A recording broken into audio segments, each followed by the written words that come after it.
Streaming on Twitch, testing the audio. We have sound. Excellent. And Dementia Radio now. And recording in 3, 2, 1.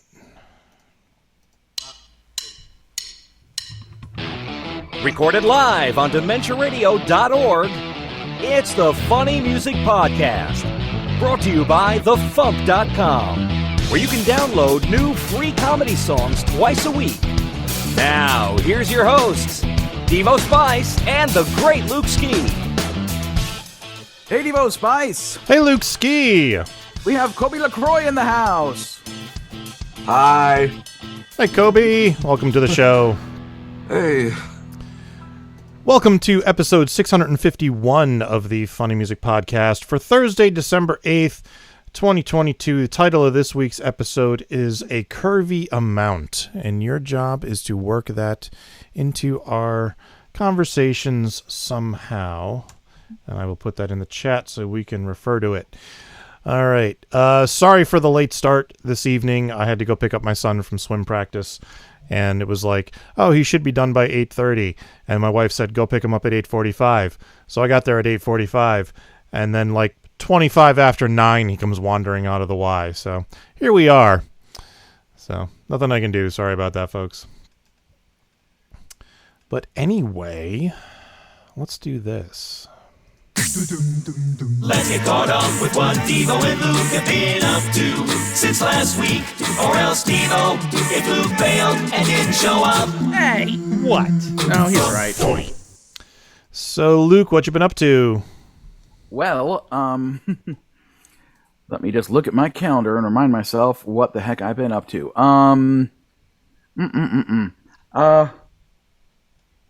Well, over the weekend, I went to LA ComicCon, and Kyle and I did that show, the great show with Dave Letterman, and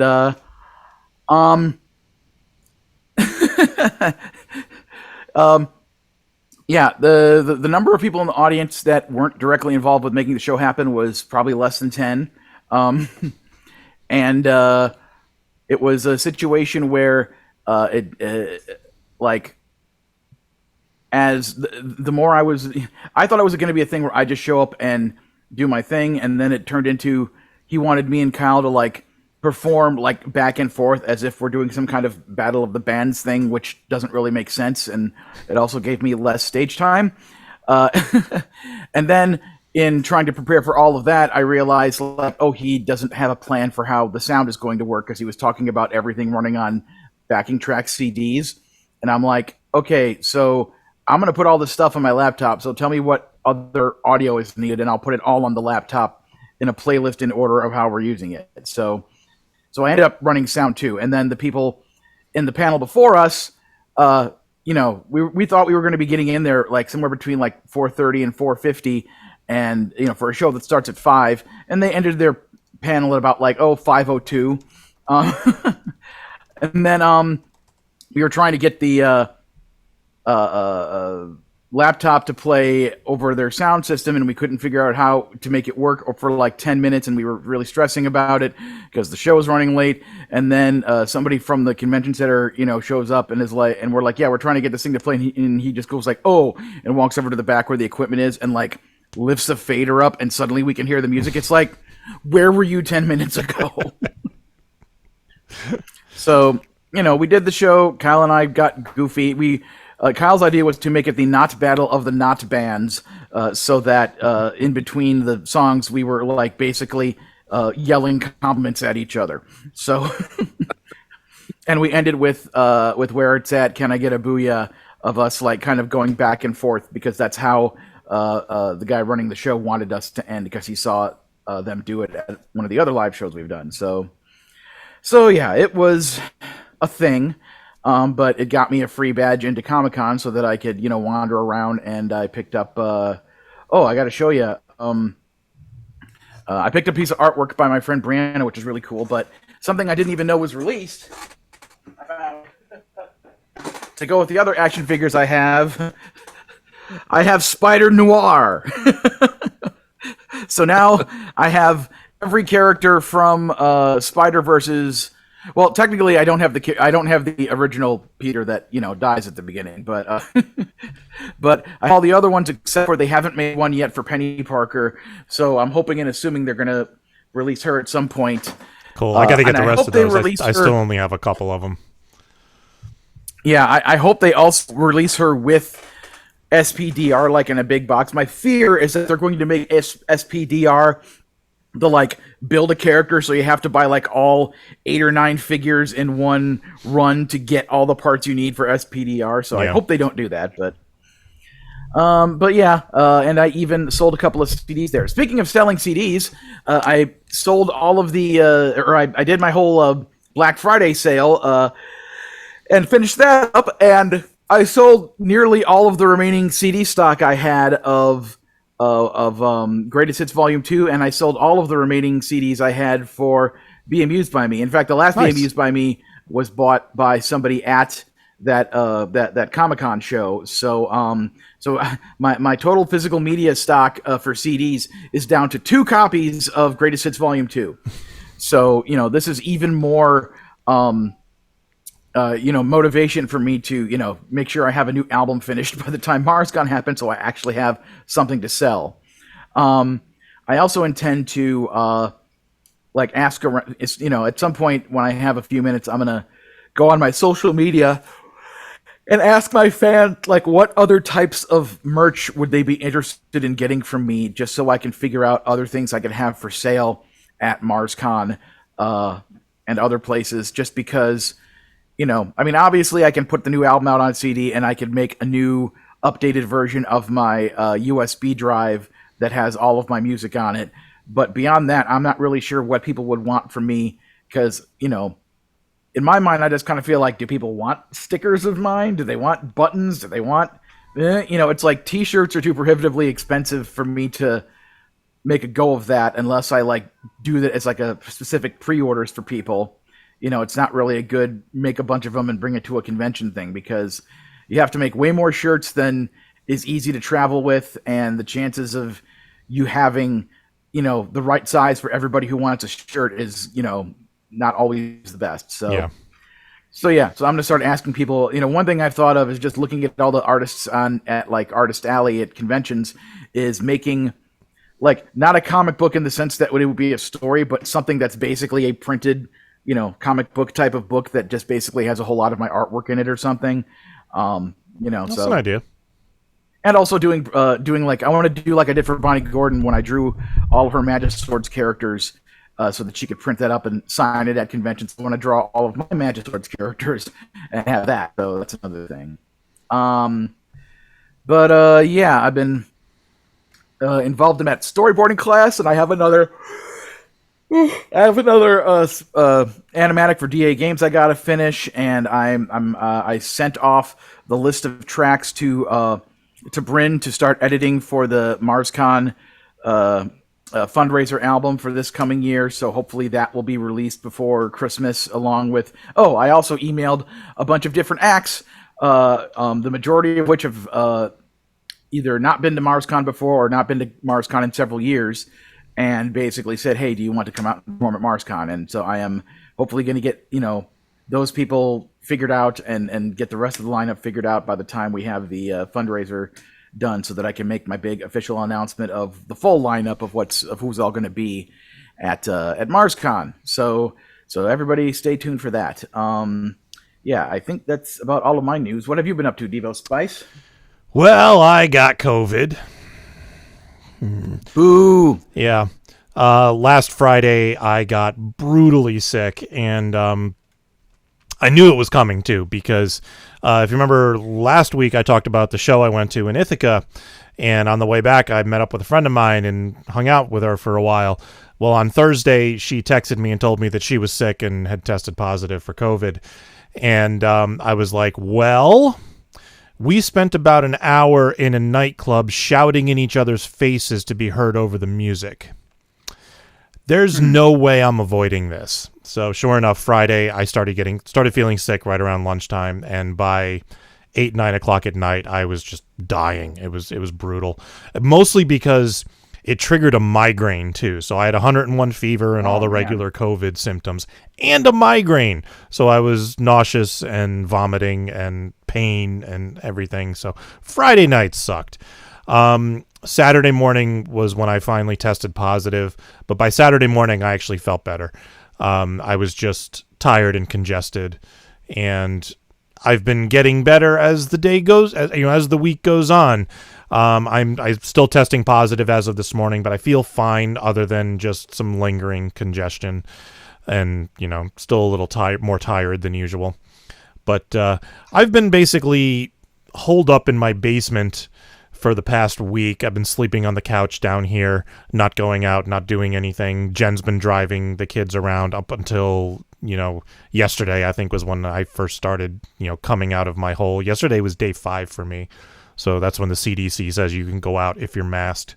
So I had to drive somebody somewhere. And then just before the show, I had to go pick up Darren. So yeah, this has kind of sucked, but not much has happened other than that. I've watched a lot of TV. Like, wow. I watched all of season 3 of Solar Opposites. Although to be fair, I was passing in and out of consciousness for lots of it, so I may have to rewatch it. I watched all of season 2 of Inside Job. I watched a whole bunch of Cuphead, and I watched that new movie Troll that's on Netflix. I started watching 1899. I mean, I'm watching just the TV is on and it's just going. So so that's been fun. And nothing else has been going on here. Nothing has gotten done. So Kobi, what have you been up to? It's been a while since we've heard from you. Oh yeah, it's been like I believe the last time I posted on the FuMP was a little over a decade ago. So things have changed a lot since then. I mean, we're living in the future now. Everything, all the food is in pill form, flying cars. It's amazing, isn't it? Yeah. Yeah, the last time we heard from you, the pandemics were just a thing of science fiction. Oh yeah. I did get COVID a few months ago. Luckily, I have all my shots, so it wasn't as bad as it could have been. Yeah, same here. But yeah, I still need to get my booster. But definitely, if everyone out there, get your shots. If you haven't gotten them yet, get them. Yeah, the 5G reception is amazing. Yeah. So yeah, when I saw I was going doing the calendar, because I do the FuMP schedule every Monday for the FuMP artists, and just to make sure that like the songs that are scheduled are actually getting posted and yada yada. And I'm going through the list and I'm like, Kobi LaCroix. I'm like, oh wow, I haven't heard from him in a while. Yeah.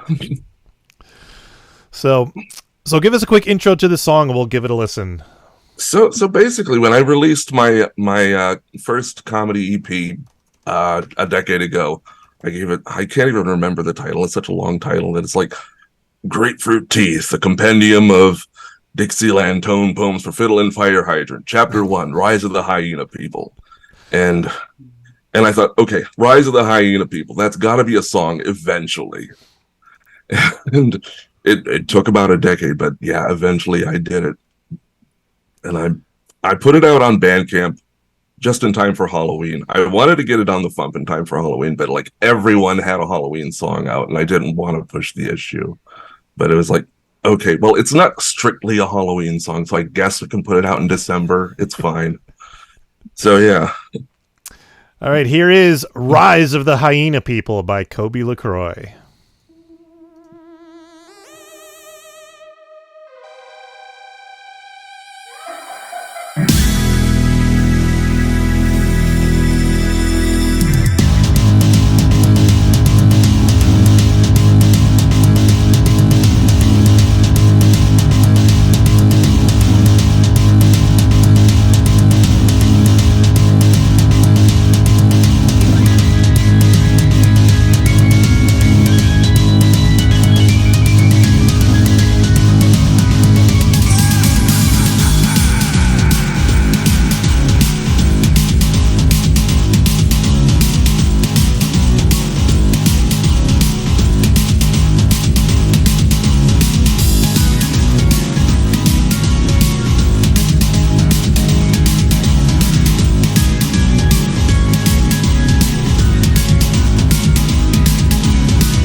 construct. The paranormal experts all agreed that we were fucked. We still don't know the reason why these scenes are so malign. But you could be the next to turn, so watch for warning signs. If your chest is a bit too hairy, or your face is getting long, your eyes have shifted color, and your breath smells way too strong. You've been crawling on your tiptoes, you suddenly sprout a tail. If you've ever watched The Tonight Show and thought the jokes were not to stay, well, you better make the most of the time that remains while your humanity crumbles within. Till the homicidal urge start invading your brain, your face frozen in a twisted grin. You're almost out of hope now for saving your soul, but there's one solution still possible. I know it's a long shot, listen to this, you just have to...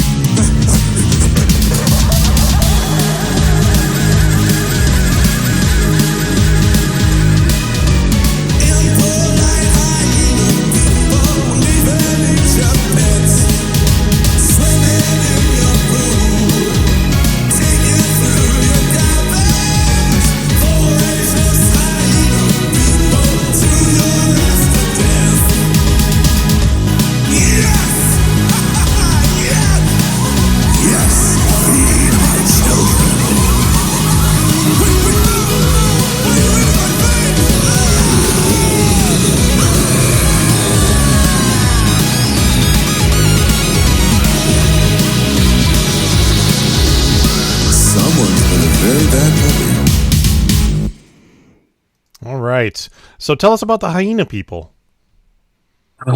They're big, they're vicious, they eat everything. I don't know what there is more to say, but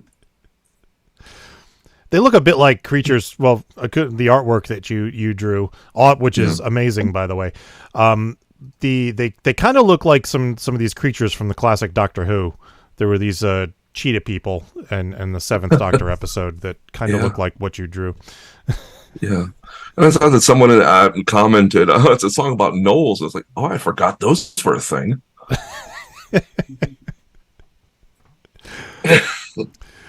But, So has your songwriting process changed at all in the past decade since we've heard from you?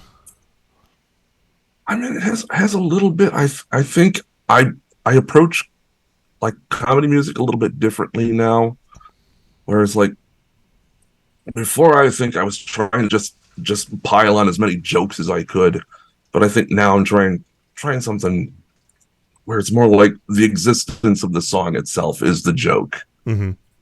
But it's like I think it flows more naturally now for me. That would make sense for it with a thing like Rise of the Hyena People, because it kind of sounds like it needs to be a movie, you know, like a trauma movie or something. I had a lot of fun making it, and just like doing sound design too. I've spent a lot of time. The time that I wasn't making music, I was like studying sound design, learning how to use synthesizers to make sounds from scratch. Like all the sounds in there are built from scratch. Oh, cool! The drums and guitars and everything. Nice. Yeah. And the chorus, I use a vocoder on the chorus, and it's like. How did you do that? Like little things with a synth, or were you using like a computer module to make the sounds, or? It's all in the computer. I don't have any like hardware synthesizers or anything. It's all just, okay. Yeah. That's really cool. Like you were like shaping the waveform and stuff. Yeah. That's cool. I've done that myself. It's fun. Yeah.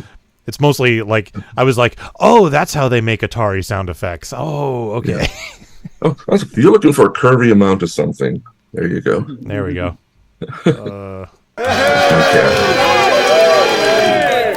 All right. Hi, kitty. Curvy kitty tail. Yeah. Her name's Venus. Hi, Venus. She's an attention whore.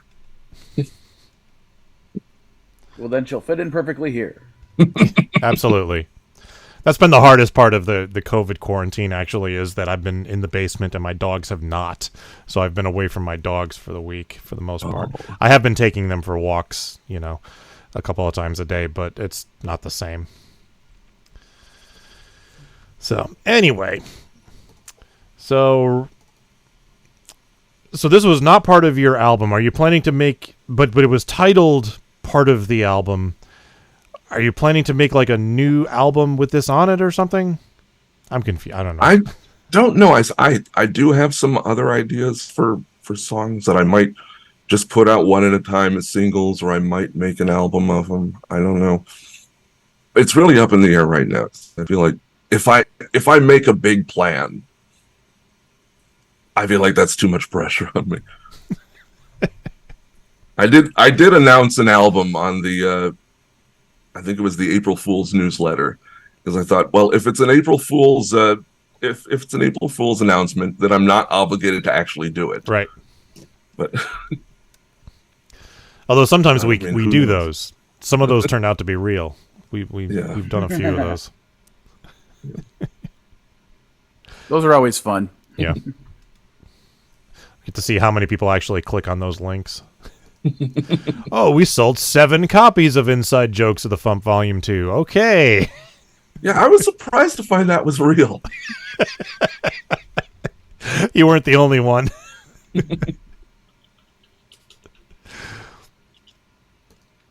So what else is going on with you? So I've been doing stuff with my band, a prog rock band called Gamma Repeater. I play keyboards in that band. We have a couple albums out. We're working on a third one right now. I assume this is like serious music? Yeah. Right now we're doing our guitarist Jeff had this idea for concept album based on the ancient city of Troy. And so like archaeologists have discovered that there are like nine different cities that have existed on this site, and so he wants to do like a suite about all 9 of the different cities. And it's like some of them that we don't have a lot of information about them, so they're going to be those songs are probably just going to be instrumentals. Well, those will be the ones where the Atlanteans lived, or the aliens came down. You just get creative with those, Yeah. I mean, we can take artistic liberties. Yeah, exactly. The cat people have evolved and have taken over the city, Or the hyena people, in this case. Yeah, that's where they live. That's where they came live. from. The hyena people live in ancient Troy. Scientists have been trying to...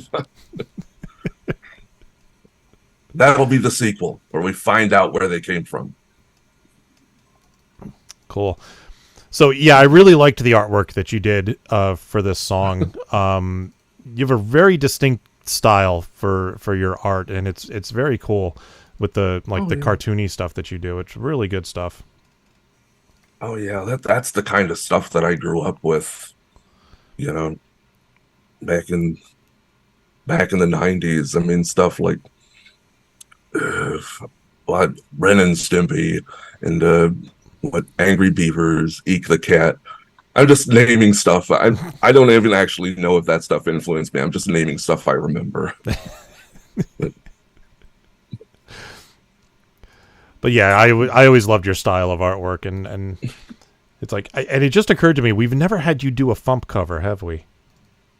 I don't think so. We may have to correct that. Assuming you're okay doing one and not getting paid for it. I have thought that's the rub. I have thought about asking about it, but I fitting it into my busy schedule. Well, it's like my schedule's not that busy nowadays, so. So yeah, cool. So I will hit you up for a future FuMP cover. All right. Cool. So do you have anything you'd like to plug? Oh, well, obviously I have my my Bandcamp, Kobi LaCroix at bandcamp.bandcamp.com, where I have this song and some other comedy songs and some other more serious songs and other kinds of stuff. And on my personal website, zencavern.com, which has links to my music and artwork and all other kinds of stuff like I think I have a shop like on Redbubble where I sell stickers and T-shirts and that kind of thing, but I haven't updated it forever. And every now and then I get an email that says somebody bought a shirt or somebody bought a sticker, and it's like, you got 13 cents from this from this sticker sale. It's like, okay, what do you do? All right, cool. All right, so we're going to move on to news and the second song. Are you going to stick around, or are you taking off? I can stick around a little while. Yeah, we won't be long since Bonecage wasn't able to join us. Let's do some news. This is the FuMP. I'm not a robot. I'm not a robot. Whoa, I'm not a robot. No, I'm not. Swear that I'm not. I'm not a robot. But bad luck seems to plague him. No glory, just guts. Like an angel who's been kicked in the nuts. I'm tired of outrage fatigue. New outrage every week. That's the Funny Music Project at thefump.com. TheFump.com. Tired.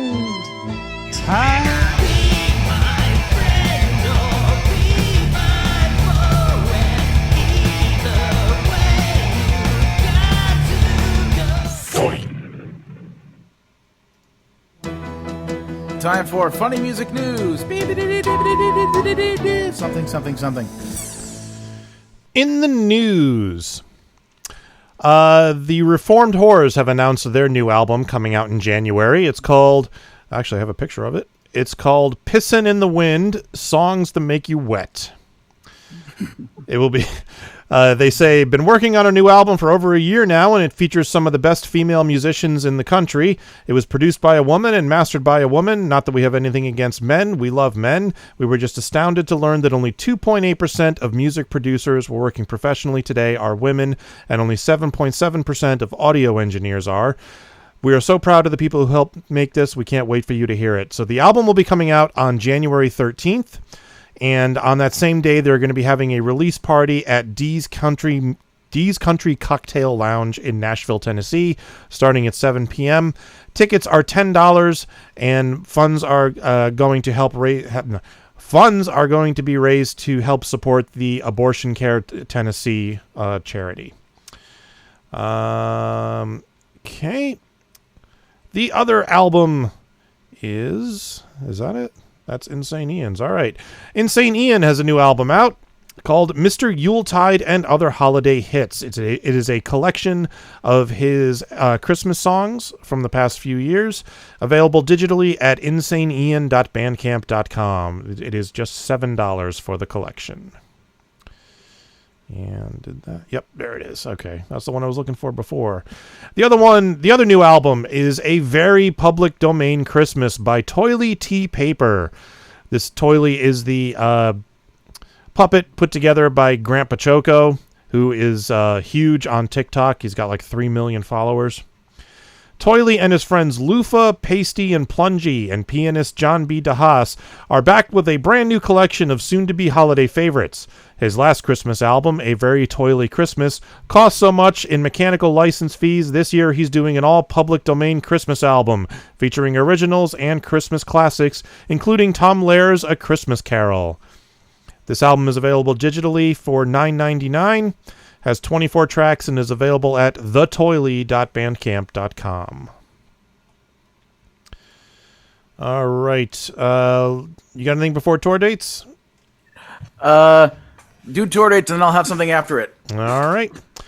On Sundays in Nashville, Tennessee, Steve Goody hosting at the Bluebird. On Thursdays online, Phil Johnson and Roadside Attraction. On Thursdays online, Steve Goody and Brad Tassel at virtualcomedyshow.com.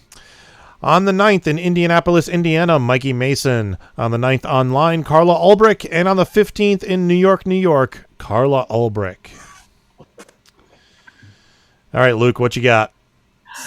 I got introducing. It's my roommate Santana. Look. Hi, I'm Santana. Hi. Hi, Santana. Guys, how are you? Good. Doing good. So She you was have one of our audience member. you doing your own show at the same time? Luke was saying that like you also do a show on Thursday nights. I was live streaming on Akocha. It's a Japanese app. I'm gonna pin you so you stay on screen. Okay. No, see, it goes to whoever's talking loudest, and you weren't loud enough to switch to you, so it was still looking at me. Yeah, So. I need to get in real close like this. I'm Yeah, sorry. 'cause the mic is facing away from you. It's facing Luke. That makes sense. So, So. I'm going to be quiet. Yes. Just get right in that Mike's face. Right He's up showing there. who's boss. I gotta eat the microphone. Wow, this microphone is so good. I just love doing Jennifer Coolidge. Makes me want a hot dog real bad. But she's an actor. She's a voice actor. She's a live streamer. She's an influencer. A murderer. Yes. Arsonist. A stamp collector. You didn't hear that. Nobody wants to admit being a stamp collector. So basically, we've already been talking about various projects we may collab on and stuff, but I'm sure she will be around here and there and everything. So I just want everyone to meet her. Okay. Hey, look, it's Santana. She's awesome. Sounds cool. Nice to meet you, Santana. Guys, thank you. Bye. Okay. All right. Our second song of the week is by Bonecage, who was feeling a little under the weather and was not able to join us tonight. New song is called Tu Queso No Es Bueno, Chipotle Queso Sucks by Bonecage. That's a bird. Hey, Chipotle, all you had to do was melt some cheese into a bowl and turn it into goo. How you messed it up, well, we would never really know. Tu queso no es bueno en mi holy yo. Hey, Chipotle, you got me on my knees. I came to you for lunch to eat delicious melted cheese. I put it on a chip and even now I don't know how. I pooped it in my undies and I threw up in my mouth. Tu queso no es bueno en mi boca, por favor. Un burrito muy grande, just won't cut it anymore. I ate a cheesy ball for lunch and I got diarrhea. Tu queso no es bueno en mi boca, margarita. Hey Todd, why the cheese taste like shit? Hey Todd, you should've went to Taco Bell. Tu queso no es bueno en mi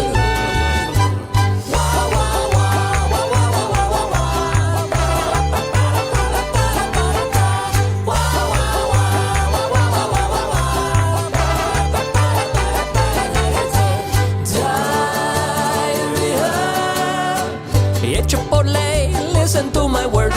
Tu queso es no bueno, cause tu queso tastes like turds. The guacamole's tasty and the chicken's very nice. The beans are pretty decent and I really like the rice. But tu queso no es bueno en mi boca, por favor. Un burrito muy grande, just won't cut it anymore. I ate a cheesy ball for lunch and I got diarrhea. Tu queso no es bueno en mi boca, margarita.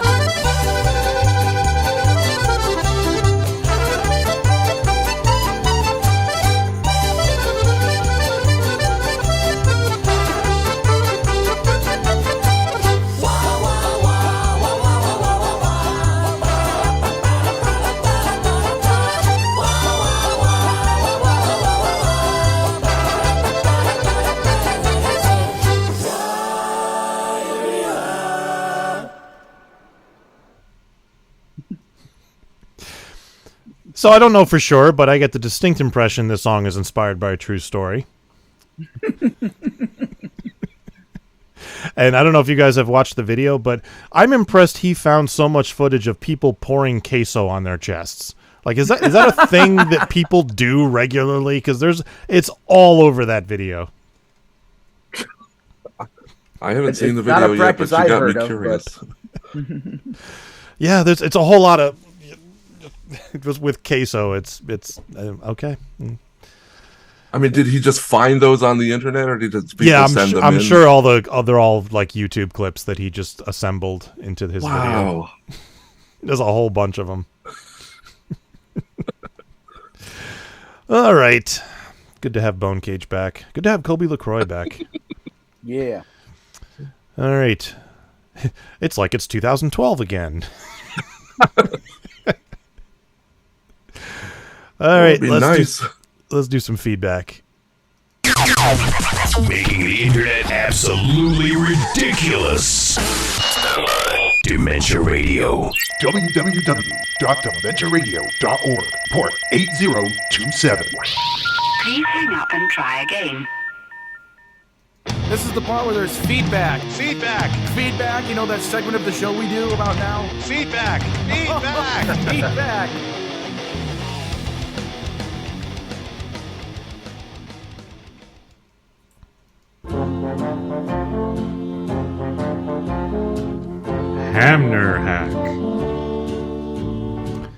Hamner Hack wrote, "Did you know that if you play Rudolph the Red-Nosed Reindeer and then start Dark Side of the Pole when the first newspaper flashes on screen, it doesn't sync up at all? In fact, it's a little distracting." That's what I assumed. Thank you, Hamner Hack. And For who could ever learn to love a beast? Father Beast wrote a novel. Settle in, folks. Father Beast will talk about a side issue on Kyle and Luke Talk About Tunes and likely alienate even the hosts of this podcast. Okay, so I describe Ramna 1/2 in the following way. In the first episode, the owner of a dojo calls his 3 daughters together to tell them that his old friend Gemna Saotome, is that right? Yeah. Is coming to live with them and is bringing his son Ramna, who has been promised to marry one of the daughters. Ramna is a young man who has spent most of his life traveling around Japan and China with his father studying martial arts. Along the way, he picked up a curse wherein he turns into a girl whenever he is splashed with cold water. He doesn't turn into a female version of himself, he turns into a specific girl that really doesn't look much like Ramna. Upon meeting Ramna and learning of his curse, the 2 older sisters look at each other and throw their younger sister under the bus and declare that she is going to fulfill this obligation. We just have them both finish school while Ramna and his father live at the dojo. There is a complication. You see, Genma Saotome, who, by the way, turns into a giant panda when splashed with cold water, doesn't actually have any gainful employment. He just studies martial arts. So he's been bumming his way around Japan with his ubiquitous purpose. That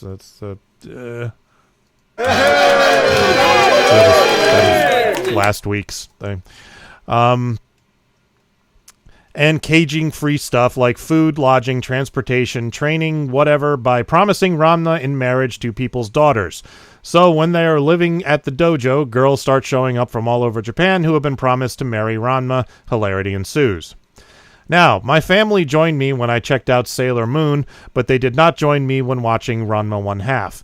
Indeed, they were all ashamed of me for watching the show. I was watching them by checking out VHS tapes from the library, and I was also reading the manga, but at some point I just had enough.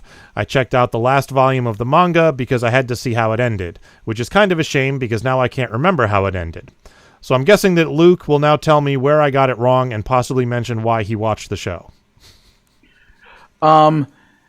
Everything he said was correct, so, so good on that. I got the trade paperback collections, like the first 16 or 17. I don't know if I ever actually got to the end of the story. And I watched a whole lot of the things on videotape that I could find. But my first exposure to Ranma 1/2 was there were some guys totally into anime at my college who would show anime in one of the classrooms that had a big projection screen on Sunday afternoons. But they were the type of anime fans who would watch it in the original Japanese with no subtitles. So I would just have to make up my own, plots as to what was happening. For example, the entire plot of the movie Akira is about Tetsuo being late for work. So my first exposure to Ranma 1/2 was their first movie, which was called Big Trouble in Nakanlan, China. And again, it's in Japanese with no subtitles. And also when when, Ranma turns into a girl or Genma turns into a panda, and there's other characters who turn into other animals and things, you don't see the transformation like a morphing thing or whatever. It's just like splash of water cut to the other version of the thing that's there. So I didn't pick up on any of that. I had no idea what was going on and that there were characters turning from one thing to another. I just thought here's this character has now shown up. I had no idea that it was a character switching places with another thing. So that was pretty crazy. Then later on, I was able to pick up some bootleg VHSs that actually had. I can't remember if they had this. I think they were dubs. I'm pretty sure that they were dubs because I pretty quickly got used to the voices of the English dub actors. Because that was the first anime I ever got into. So, it's like... Kyle once said to me when we were talking about the series, it's like, at the time it came out, it would be considered feminist and progressive, but in today's world, a lot of it would kind of seem a bit like, stuff like that. But, all in all, nothing was ever done on that show with any kind of malicious intent. There's a lot of cute... female characters on there, and if you're wondering how much, I would say about a curvy amount of characters are in the show. All right. So there you go. That's it for feedback. Let's do some teasing. Teasing. He's a teasing kind of guy. Now you have a job. Yeah. Tomorrow's song is by Lauren Mayer. And Tuesday song is not yet posted. All right, you just have to wait and see. And I'm doing the Christmas thing for the Spotify playlist for the rest of the month, so it's all Christmas from here on out. It's all Christmas all the way down. All right, Kobe, plug yourself one more time. All right, I'm got my personal website zencavern.com. I also got Kobi LaCroix.bandcamp.com. So if you want to find all my stuff, there you go. All right. And anyone got anything non-FuMP related they want to plug or talk about or anything? I've been rewatching Star Trek Prodigy. I'm up to that point in my Star Trek rewatch, and my God, that's a good show. Yep. Yep. In fact, I think there's new episodes coming out now. Yeah, the newest batch has been coming out the past few weeks. So okay, so I'm just gonna keep. I'm on schedule to jump back to season 4 of not Enterprise. What's Discovery. Discovery, yeah. So season 4 of Discovery, but I think I'm just gonna stick with Prodigy and finish it out before I jump back to Discovery. You might as well, because then that way you'll be completely caught up with one of them. So, all right. Anything else? Yep. I know because Tony has told me, and because I appeared on one of them, I know what a couple of the upcoming Escape from Vault Disney episodes are for the holiday episodes, and they're going to be great. They're going to be so much fun. So cool. Especially the last one of the year. I think you'll really enjoy it, in particular, Devo. So, okay. Anyway. All right. Cool. That's it. All right. Let's get out of here. Thank you for listening to the Funny Music Podcast. I'm Devo Spice. I'm Luke Ski, and look, there's Kobe. Hi. And bye. Thank you for listening to the Funny Music Podcast. You can listen live every Thursday night at 10 p.m. Eastern, 7 Pacific at DementiaRadio.org and join us in the chat. Or subscribe to the podcast feed. Look us up on iTunes and be sure to leave us a review. Feedback for the show can be sent to info@thefump.com. The Funny Music Podcast is a production of Fidem Interactive, LLC, released under a Creative Commons share-alike license. Tell your friends. Tell your enemies. Shout it to random people on the street. And be sure to visit thefump.com for the latest funny songs. Tune in next week where you'll hear Luke Ski say, if I get into an argument with Mr. LaCroix, it'll be a Kobe beef. Get it? 'Cause beef? Ah! I'm going vegan.